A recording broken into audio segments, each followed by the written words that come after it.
Assalamualaikum warahmatullahi wabarakatuh.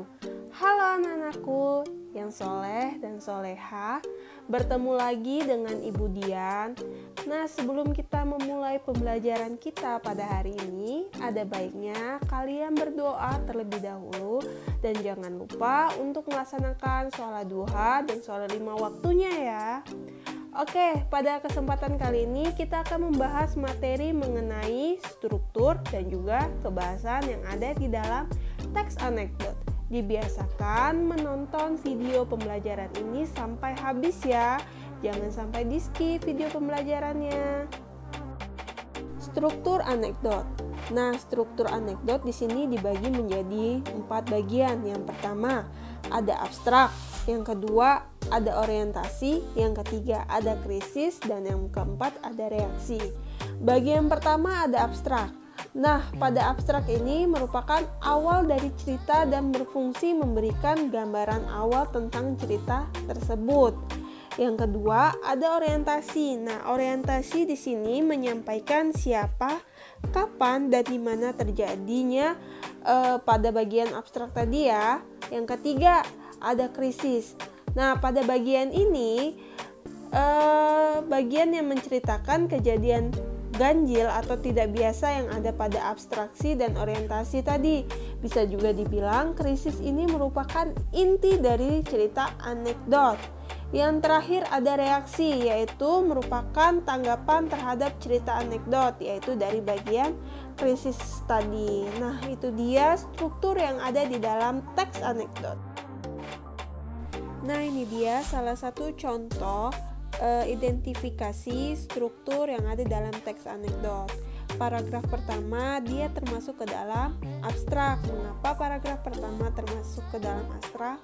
Karena pada paragraf tersebut merupakan awal dari cerita dan juga memberikan gambaran awal tentang cerita tersebut. Paragraf kedua termasuk ke dalam bagian paragraf orientasi. Paragraf ini termasuk ke dalam paragraf orientasi karena merupakan latar belakang anekdot itu terjadi, di mana cerita lucunya akan timbul seperti itu ya. Oke, selanjutnya ke paragraf ketiga. Nah, pada paragraf ini termasuk ke dalam krisis. Karena pada paragraf ini merupakan inti dari permasalahan itu terjadi. Bahwasannya di sini si mentor dan juga sang murid memberikan argumen mereka. Nah, bisa kalian lihat bagaimana kamu dapat melakukan hal itu. Kita adalah pria sejati, kita mempunyai prinsip, kita seharusnya tidak menggunakan sanjungan. Sang murid pun menjawab, sayangnya pada kenyataan kebanyakan orang senang disanjung. Hanya beberapa pria yang benar-benar sejati seperti Anda yang tidak menyukai sanjungan. Nah, di sini sudah terlihat ya inti permasalahan yang timbul.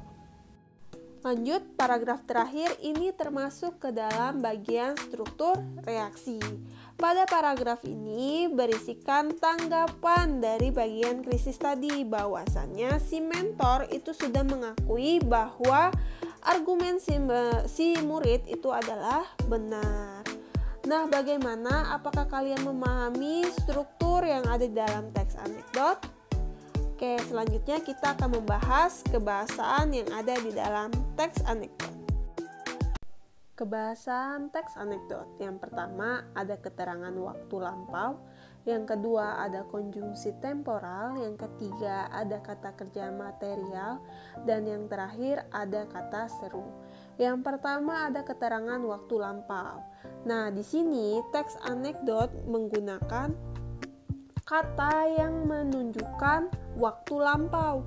Contohnya ada kemarin, pada suatu hari, dan pada suatu saat ataupun masa. Yang kedua, menggunakan konjungsi temporal.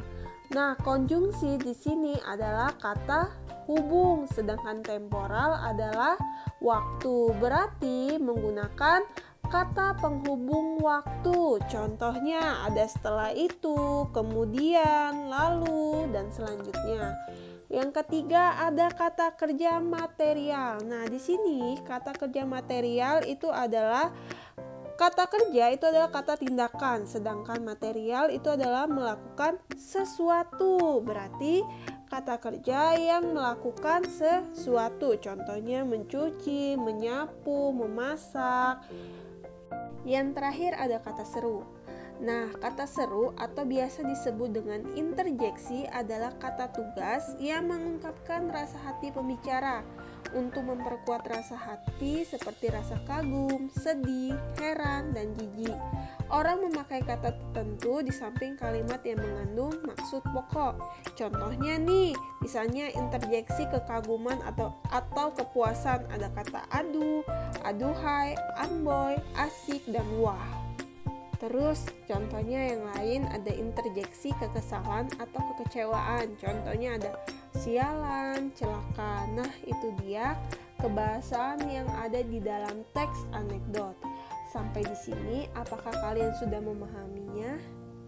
Jika ada hal atau ada yang ingin kalian tanyakan atau ada yang belum kalian pahami, silakan kalian tanyakan dan tulis di kolom komentar. Sertakan nama dan kelas kalian atau